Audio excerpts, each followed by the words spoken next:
Good afternoon and welcome to another episode of Chatting with the G-Man. We've been talking about, over the past few months, some of the attacks that have been waged against people with challenged abilities, people with pre-existing conditions, and others within our community that are considered disenfranchised. We're going to continue with that conversation. Good afternoon to my wife, Lady T, Teresa Jeanette Scott, for being with us. Always glad to have her with us via the Facebook Live. Glad that she's able to be with us. Our nation, historically, has had two opportunities to really change the attitudes of people in this country towards folk with challenged abilities. Good afternoon, Kathleen. Two opportunities that we have had in particular in our history. The first occurred in 1932, 1933, actually March of 1933 officially. November of 1932, he was elected, and then of course he began his office, served his office as President of the United States when Franklin Delano Roosevelt became president. Considered by many, including myself, as being one of the greatest presidents that we've ever had, taking us out of the Great Depression, as well as leading us to victory in World War II. And certainly he did many social programs. Social Security and other social programs began under his New Deal programs. So certainly he is considered and should be considered one of our better presidents in this nation. But here you have a man that is not only president, but he could have been an example of the quality of persons that people with physical challenges are if he would have used himself as an example. And what I mean by that is that President Roosevelt, Franklin Delano Roosevelt, had polio. He was unable to walk without the use of heavy braces and people standing on either side of him, holding him up, bracing him up, if you will. But he always undermined it and really never really was caught, except in one photo, actually in his wheelchair. I think there's only one or two photos ever seeing him with his braces visible. We've seen him standing, we've seen him having people around him that were there to bolster him up, but he never really talked about it. He never really showed the impact that his polio had on him. I always really believe in terms of the disability community, here was a man that could have been our champion, that someone with a disability rose to the heights of being president of the United States, the most powerful man in the world. Yet he was a man in a wheelchair. He was a man that suffered with polio. He was a man who had some sort of physical challenge. But instead of his showing it, and I understand the politics of it all, he believed that the possibility of his becoming president would have been reduced if people would have known just how physically challenged he was. He believed they would not have voted for him. But somewhere along the way, keep in mind, Roosevelt, maybe the first time I can understand it, but Roosevelt stayed as president of the United States from 1933 to 1945 when he died in office. He was elected 4 times to the office of president. Not 2, which is now the law, but at that time there was no term limits. So he was elected 4 times to serve as president of the United States. And somewhere, in my humble opinion, along the line, he should have really been a champion. And yes, he started the March of Dimes, which was a charity that was begun to help children who had infantile paralysis or polio. But in terms of his showing himself as the example, And many people have started charities who had no physical challenge, mental challenge, or developmental challenge. So that alone would not have been enough. But if he would have been on one of those fireside chats and revealed the extent of his disability, people knew there was something wrong, certainly. They saw how he walked with a little halty walk when he was able to walk from one place to another. Very short distances, let me tell you.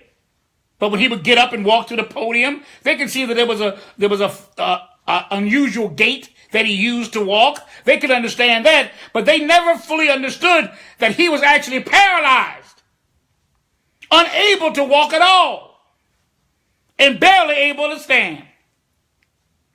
That's why many pictures you see him, even when he's with his colleagues, his world colleagues like Winston Churchill and Joseph Stalin, you'll see him sitting down the majority of the time. Or when he is standing, he's already at the podium when they finally film him giving one of his speeches. What a great opportunity that would have been.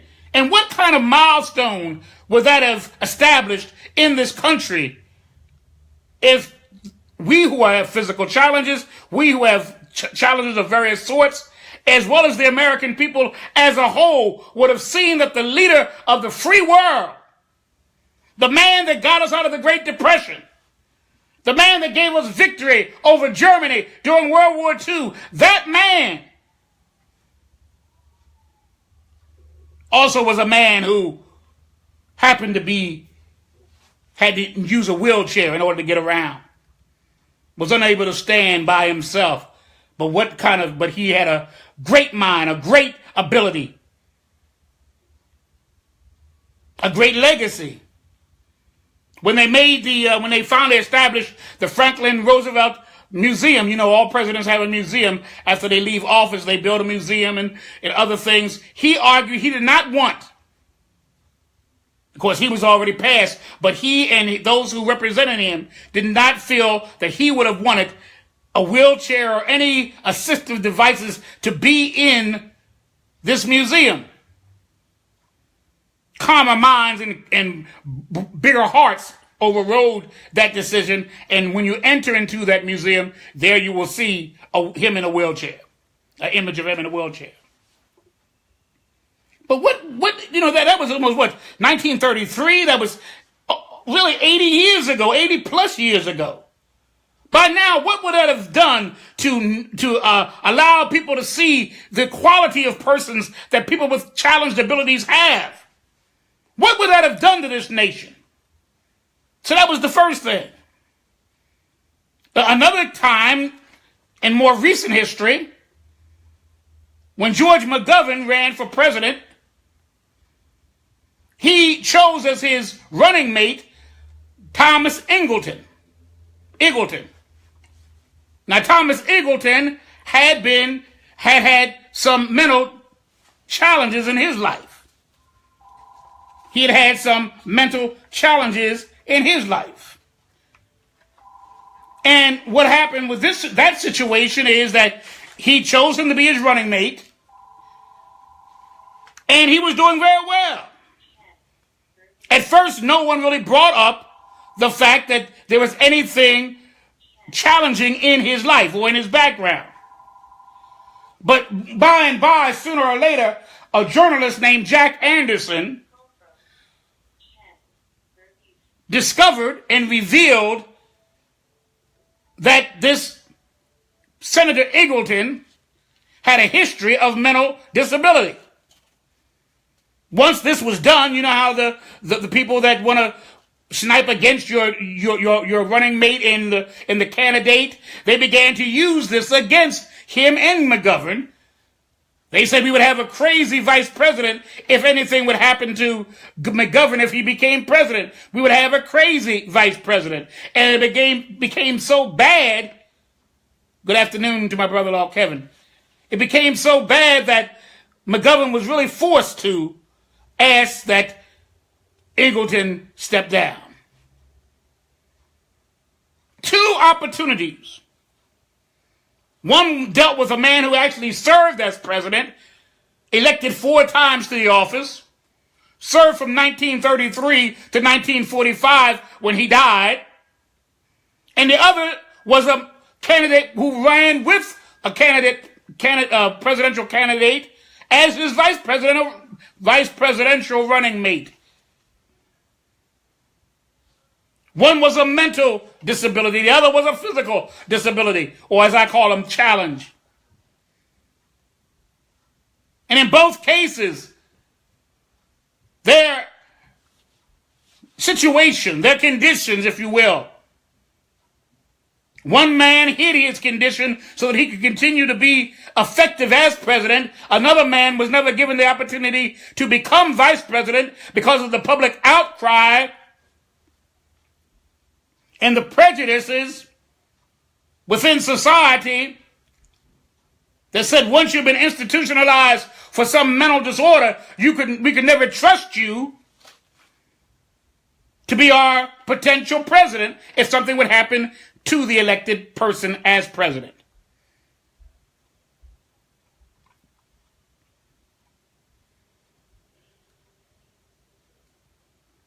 So, we have had a long history. We can go all the way back further than that. I just wanted to touch on two moments in history.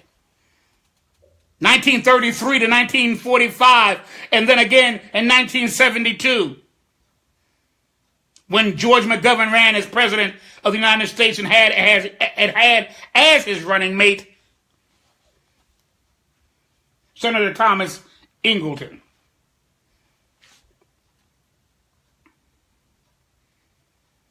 Now, we've been, and Kathleen, she was there in Washington, D.C., along with other members of ADAPT Philadelphia and ADAPT National, just a few weeks ago, fighting for, against the Graham-Cassidy health care proposal made through them and endorsed by most of the Republicans in the United States Senate, and how it was defeated, thank God. Their protests, their willingness to go to jail, to fight against this tremendously devastating bill if it had passed. They're once again their third attempt to defeat and annihilate the Affordable Care Act, a.k.a. Obamacare. Again, it failed, but I heard today that Donald Trump it's not over with Donald Trump. It passed in the House. Let me go a little bit of history. It passed in the House of Representatives, their portion, their plan, which would have been extremely devastating as well. The House of Representatives voted for and got approved their plan, which would have helped repeal and replace Obamacare. The Senate tried numerous times. All this happening this year, 2017. They tried numerous times. Each time they were defeated. Even members of their own party, though a minority part of their party, they nevertheless, because of their siding with the Democrats in this instance, I'm thinking about John McCain in particular, they defeated the bill again. The proposed bill that would have replaced Obama and repealed Obamacare ultimately. Well, Donald Trump is a man that doesn't give up so easily. And yesterday, actually Friday it was, October the 13th, it was reported that in twin blows, Trump moves to dismantle Affordable Care Act. That's the headlines. In twin blows, Donald Trump moves to dismantle the Affordable Care Act. And this is how he intends to do it. The article reads, President Trump has moved to dismantle the Affordable Care Act after Republican lawmakers repeatedly failed to repeal and replace President Obama's signature health care law. In a late night announcement, the White House announced it will stop paying billions of dollars in federal subsidies to insurance companies to help cover low-income people's health care plans. Experts say ending the subsidies will dramatically increase insurance premiums and could unravel the health care market. This came hours after Trump signed an executive order that would allow insurance companies to sell cheaper policies with few protections and benefits, and a move that could also destabilize the current health care market. We'll have more on health care later in the broadcast. That's how it ended. Twin moves that are intended to kill. If they can't kill it by the pen of the legislative pen, they're going to kill it by the executive pen. We're still fighting this battle. We've been fighting this battle forever. Fighting this battle forever. People with challenged abilities remain second-class citizens, less than that, I think. In too many instances here, even now, people trying to hurt those with physical, developmental, and mental challenges, trying to impede their progress, trying to just make their lives even the more miserable. It's sad to me. It's really sad that here we are still. Twice it was defeated. Twice. And it's still not enough. Twice it was defeated. And it does not satisfy this particular president nor the Republican Party itself. They want to keep on until they can dismantle it one way or another. Good afternoon, device. Good seeing you. They want to do it until they can't do anymore.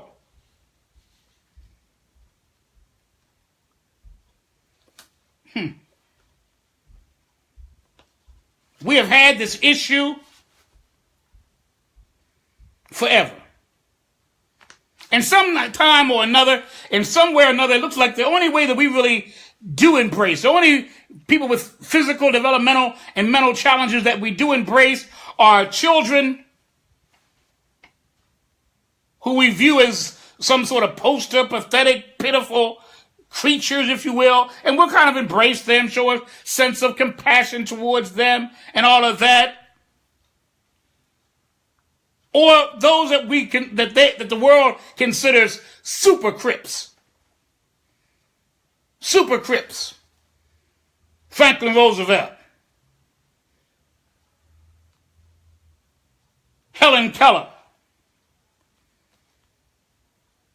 Maybe Stevie Wonder and Ray Charles and people that are super Crips. You know, they've exceeded any expectation of a person with a physical disability. They've exceeded any expectation of what we conceive a normal, unquote, end quote, person with a disability is.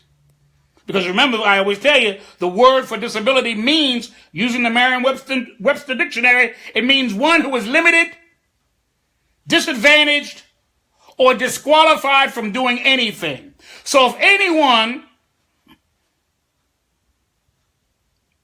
does more than that, which is a low standard, I think, they're considered the exception to the rule. So you don't look at Franklin Roosevelt as being physically challenged because he was an exceptional human being. And we never relate that to the fact that he also was one who had a physical challenge. Good afternoon, Wanda. We almost push that aside. Don't even want to know about it. That's why he didn't stress it when he was president. He never made a point of it when he was president. Good afternoon, Bishop. He never stressed it when he was president about his disability. All he did was act. And because he was such a tremendous president, you know, it's always like when we do something exceptional, it's viewed as being exceptional because we shouldn't, as a person with a disability, be able to do virtually anything. So anything that we think is exceptional, anything that we think is of value, that goes beyond what we expected of you, then you're a super crip. Now we will honor you. Now we will respect you. And let me tell you this too, dear hearts. There are still places. It's almost like with African Americans who became famous because of their scientific discoveries, or because of their ability to dance or play ball, or whatever the case may be. Whatever they're singing, whatever they're remembered for.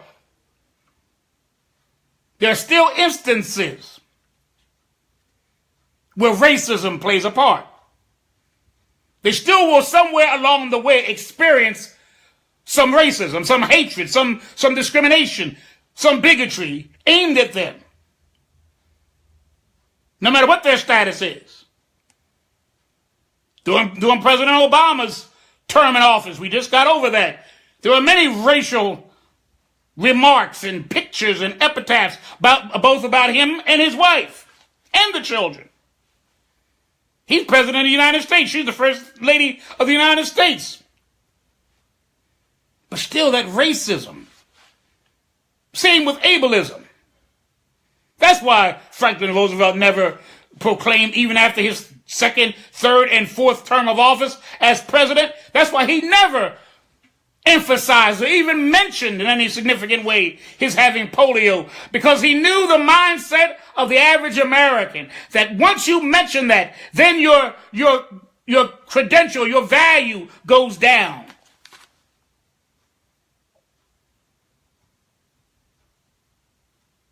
Ray Charles told him, if you look at his movie Ray, even when he was the Ray Charles, there were people that still looked at him as being a blind man.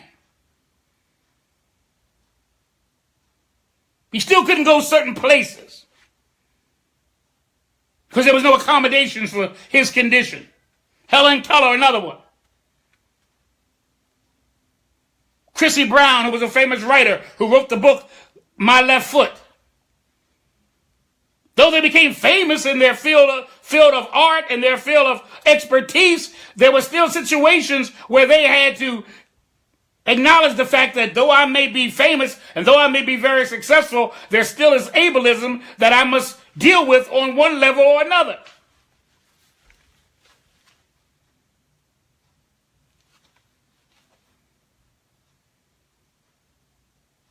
And so, it seems like that's the only time that we will accept, or we will at least give an ear to, or a mind to, or a heart towards. But what about the other nearly 60 million persons with challenged abilities? One of the greatest scientific minds right now, Stephen Hawking. Here's a man that's a scientific genius. Yet he has cerebral palsy. Well, not actually a form of cerebral palsy, but now they're leaning more toward his diagnosing him as having MS, a form of muscular dystrophy. Good afternoon, Carmen. God bless you. Good to see you.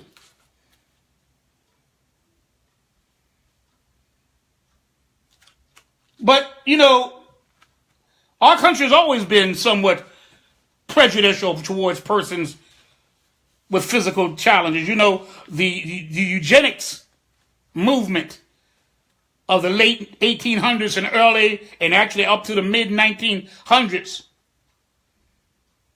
which held to the fact that there were people that were unfit. There was a superior race of people, and then there was an inferior group of people. A fit stock and an unfit stock. And of course, this mindset that was created in the minds of America first, and then adopted by Nazi Germany later, still permeates even today. The survival of the fittest. There's an inferior and there's a superior stock. There are those that are born to serve, and there are those that were born to be served. That mindset is not dead, dear hearts. It's not dead at all. While the disability rights movement has grown increasingly sophisticated and influential over the last 30 years, ever since the ADA, the American Disability Act. It has shifted its focus increasingly towards self-determination and choice for people with disabilities. However, there still are some challenges. So you can legislate, but you can't change folks' attitudes. You know, as African Americans, we had the right to vote ever since the Civil War ended by the 14th Amendment. And yet people in the 60s still were not able to vote because they had poll taxes and questions that were outrageous that nobody really could answer.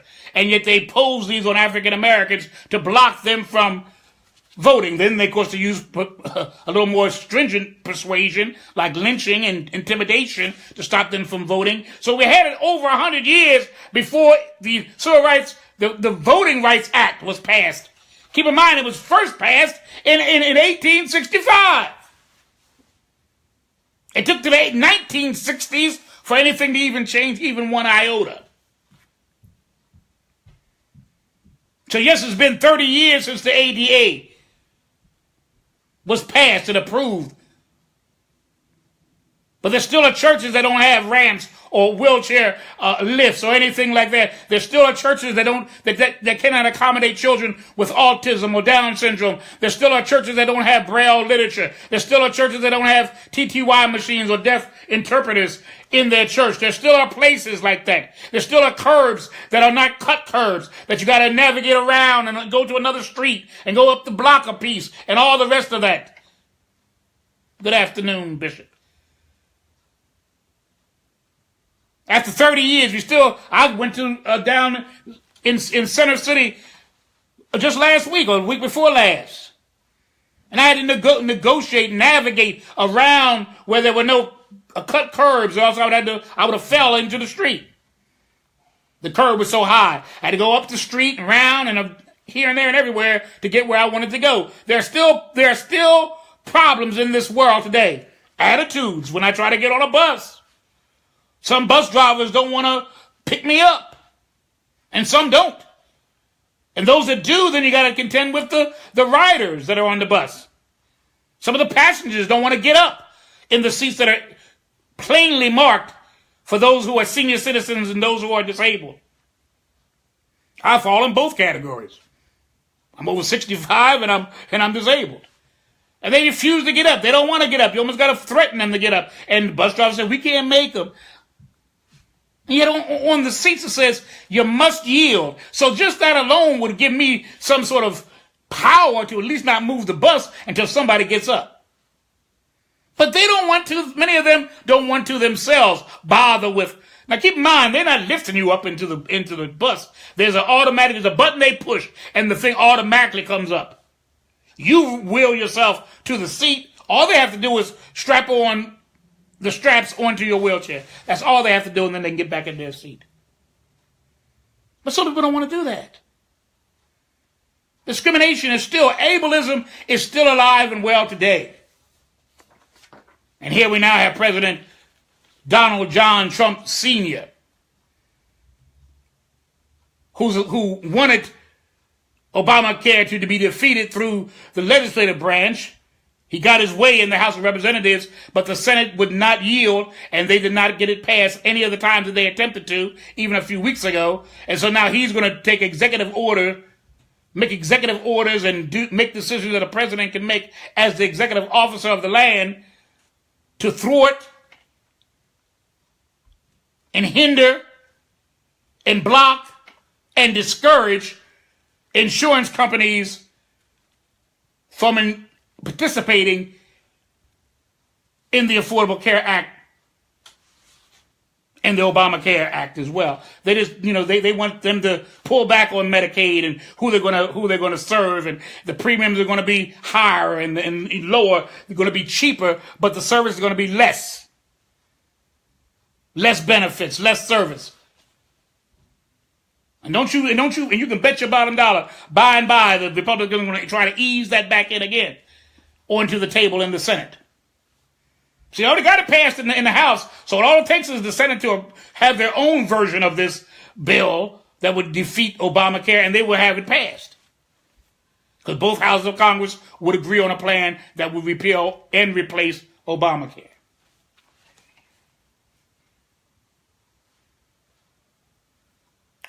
One thing I want to speak to those who have physical challenges, developmental challenges, and mental challenges. We must really begin to organize ourselves as a unified body. And what I mean by that is, in many instances, and I've been privy to this, I've been to churches, I've been to organizations, I know about organizations that cater to one form of disability or another. Like I know a church that really caters to folk that are deaf. Ironically, though they've been around a while, you know one thing, they never had a deaf pastor. The choir is deaf, many of their officers are deaf, their ushers, many of their ushers are deaf, and all of that. But they've never had a deaf or even a disabled pastor ever. The founding pastor wasn't disabled. She became too old to continue pastoring. So they got another pastor. He wasn't disabled. Now her daughter's pastoring. She's not disabled. I mean, life is funny. We're going to have a church for the deaf folk. And yet the pastor is never deaf. There have been associate ministers that were deaf, which means people that were under the pastor. But it looks like you're saying, but the leader of the group has to be one who's able-bodied. And this is for deaf people, for the most part. There are people in wheelchairs that actually go there as well. But, it's really a church for deaf folk. They have interpreters and, people that, most of the officers, most of everyone is really deaf. And so it's really a church that really primarily is open to folk that are deaf and their family members. But then the leadership is never. I mean, the ultimate leadership. Yeah, there are trustees that are deaf. There are, deacons that are deaf. There are heads of the usher board. There are choir members. There are choir directors. Others that are deaf, sure enough. But you've been around for years, for I think 50 or 60 years, and you've had 4 or 5, I think about 5 pastors. And ironically, even in the interim, when there was an interim pastor, you look like you would then assign the person who is deaf, who's also an associate minister, the role as being at least the interim pastor till you get your new pastor. Even then, they always get an interim pastor between the pastors that they actually have. The interim pastor is also someone, good afternoon, my dear friend, Johnny Gamble, God bless you. The interim pastor is always able-bodied as well.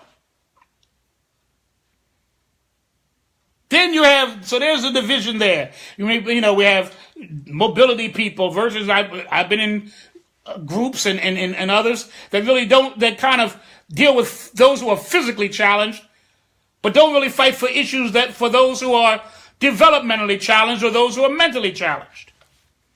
Their group is mainly for those who have physical challenges. Then we have the deaf community itself, who many of them do not embrace the fact that their deafness is a disability. They believe they're a unique community of people that are blessed in their shared cultural heritage. And I have no problem with that. I'm out of cerebral palsy, and I'm very proud of the fact of those who like myself. I looked them up and I looked them out, and there's a sense of kinship with someone with cerebral palsy. I understand and can relate to it, and I can understand that feeling of identity, of kinship, if you will.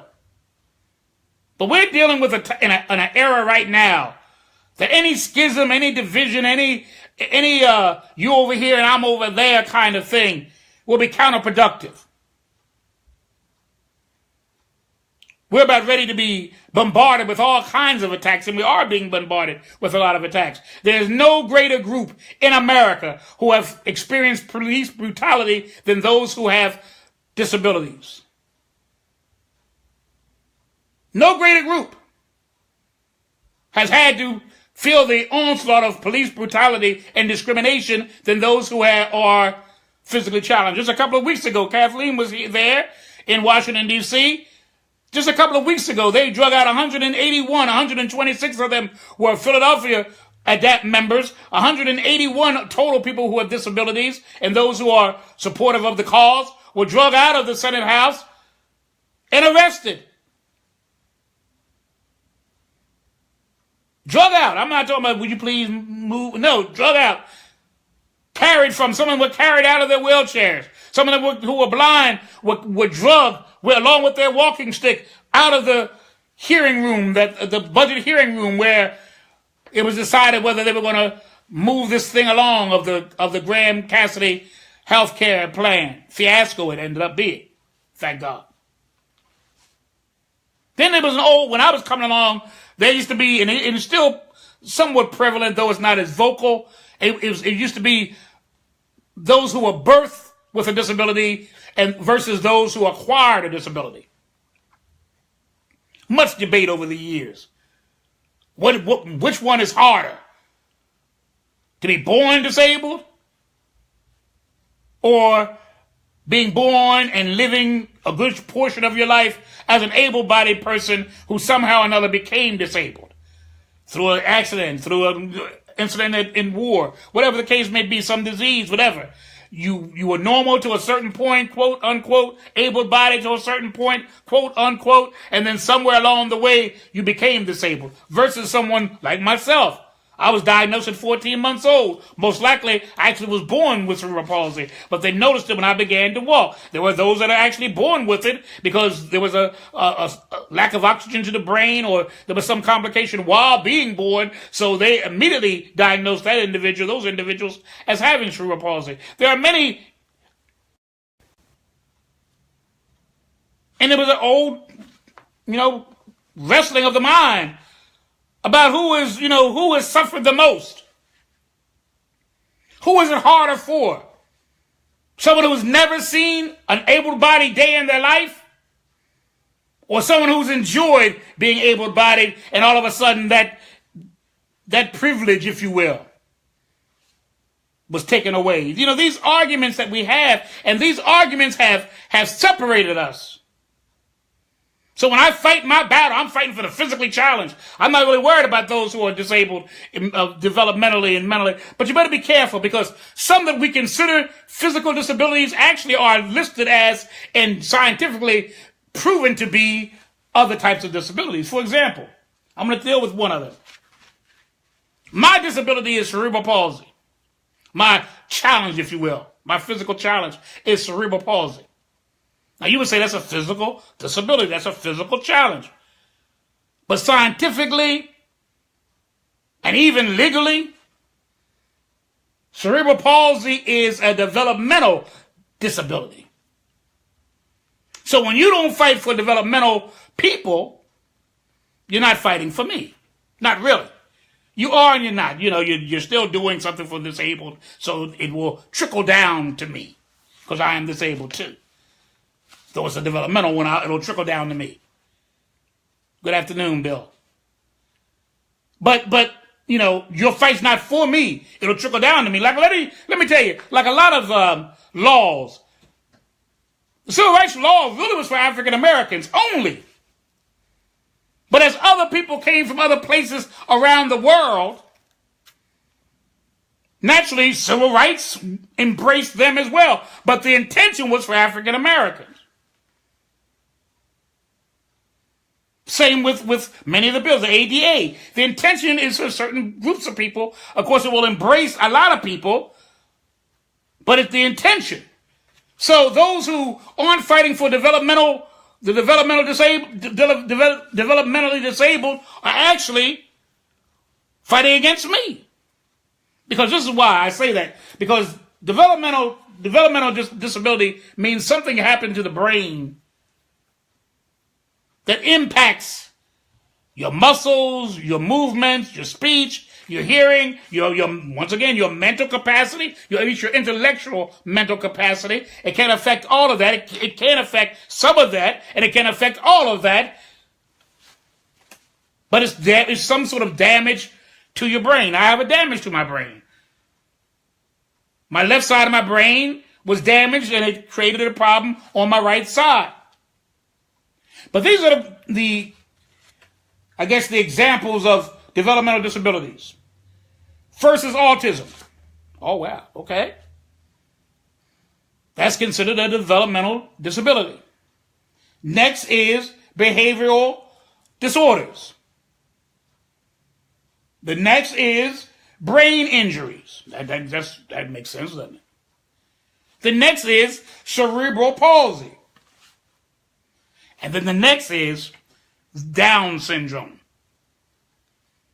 So when we think of developmental disabilities, most time our minds go to people who have Down syndrome and other intellectually challenging disabilities.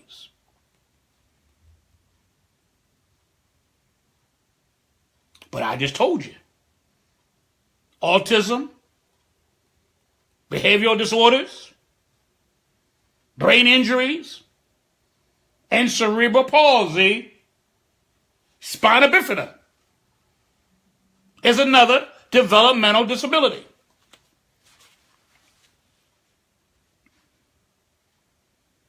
So when we think of, well, I'm not championing them because that's a intellectual disability. Well, it falls in the same category as me. I too have a developmental disability, cerebral palsy, like the person who has that Down syndrome. So there's not that much difference. And let me tell you this, and then we're through for the day. But better watch it, though. Better watch this Trump. Trump is doing things all kinds of ways, and I think we need to do something about that, but we'll talk about that next time we meet. Because I want to talk about the Democrats and the Republicans, and I also want to talk about universal health care the next time that we meet. But let me finish up with this.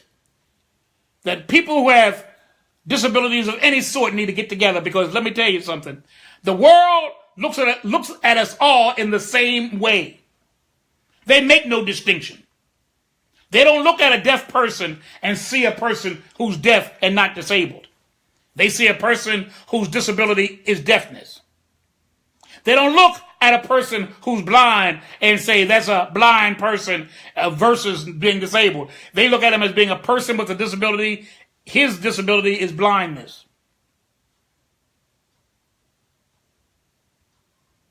See, we make those distinctions within our own community. And it keeps us divided. And it keeps us disjointed. And so I'm over here fighting for the developmentally. You're fighting over here for the physically, and you're fighting over here for the mentally. And yes, there are times that we have to fight our own battle. I understand that. There are times that, for example, breast cancer, heart disease, other things, that we have to fight for that apart from the other disabilities. But right now, I'm going to tell you something. All of that means nothing until we get together, because the government itself and a lot of folk out there that are even not government, that are part of society, are really aiming their weaponry towards us as a group.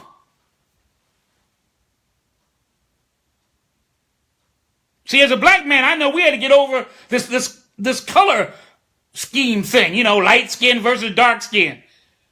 Class distinction, if you're a wealthy black man, you can't relate to the poor black man, all these little divisions amongst us. We as people with disabilities, whether it's developmental, physical, or mental, we have to stop this, and we have to join our hands together. And I'm going to tell you some other group that needs to watch it too.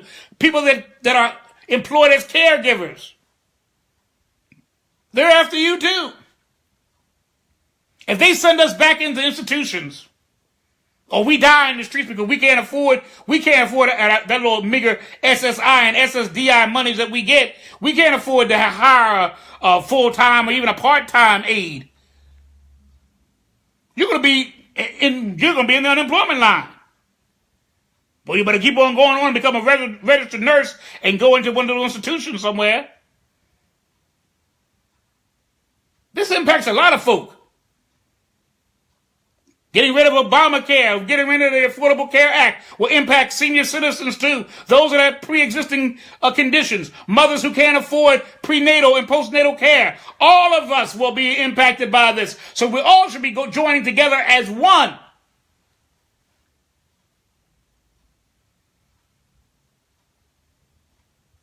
And move together as one.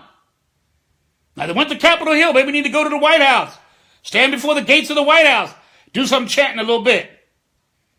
Because it looks like Donald Trump is going to get this thing done one way or another. Through the front door or through the back door. He's going to try to get this thing done. But it's not a new thing. It's not a new fight. He's not even a new foe. We've been having the battle forever.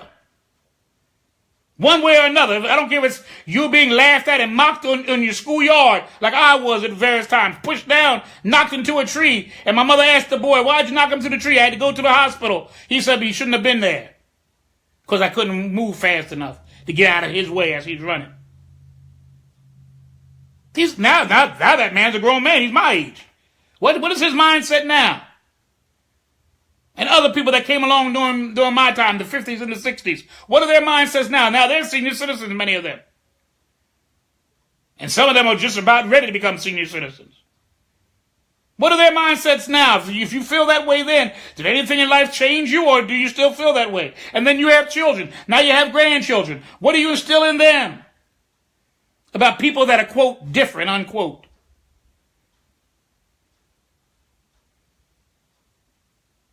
This year has been a year of divisiveness. Towards it looked like everybody in one way or another has felt the pangs of division. Has felt the scourge of division. Now we got the president talking about he's thinking about pulling out all the help for Puerto Rico. But they don't appreciate my attempts to help, so I'm just going to pull out that. What? They're United States citizens. I don't care whether they like you, whether they voted for you, whether they hate your guts. As the president of the United States, and they're one of the territories of the United States, every state but the 13 colonies was a territory of this country at one time or another. The only ones that were exempt were the colonies. They were part of the British Empire, and then when we were liberated from them during the Revolutionary period, we became a state automatically. But all those Western states, all those Midwestern states that had nothing to do with the United States were property of France, property of Spain, property of Mexico, ironically, property of Canada, even property of Russia. Alaska was. They became territories, and then they became states later on. So this is a territory, like most of the United States was at one time or another. Hey, see how you doing? So we have to join the forces. We have to be more vocal and more activist. We have to stop taking things and looking at each other and looking at each other's differences and sniping with each other and not helping you because you're not deaf, and I'm not going to help you because you're not you don't have mobility issues, and you're not blind, so I'm not going to help you. We have to stop this. We have to join together. If that Affordable Care Act is defeated, it's going to be more than just the people in wheelchairs that's going to be impacted. Let me tell you. If you're diabetic, you're going to be impacted. If you're epileptic, you're going to be impacted. If you're a moderate or a mildly disabled person, you're going to be impacted.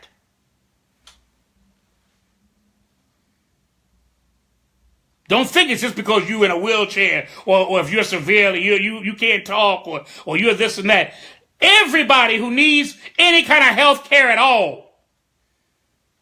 If you're a pregnant woman and you can't afford prenatal and postnatal care, all this is going to impact you, let me tell you. If you're a child under nutritional programs because your family's too poor to feed you a nutritional meal, you're going to be impacted. Don't expect the school to give you any more hot meals and stuff. You're not going to get it.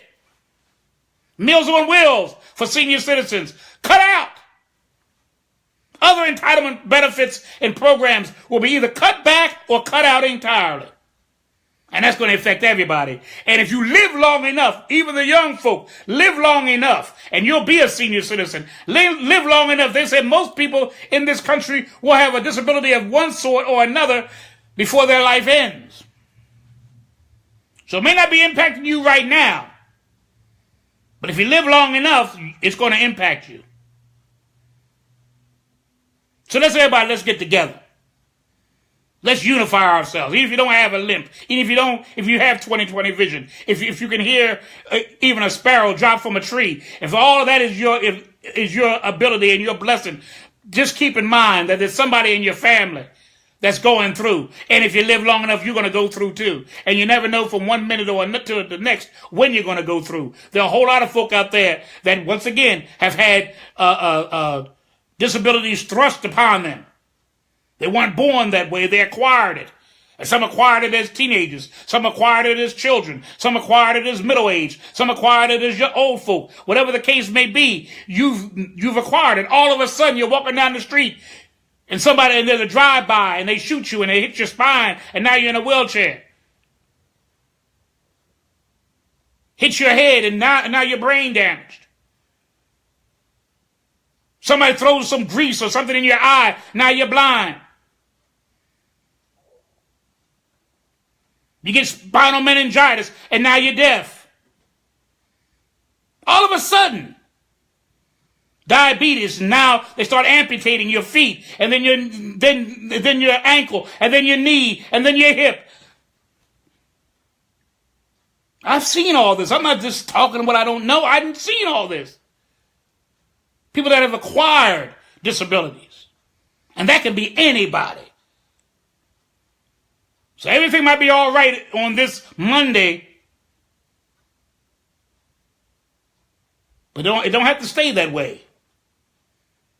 So fight a fight that will impact your life as well as those around you. Fight for somebody else for once.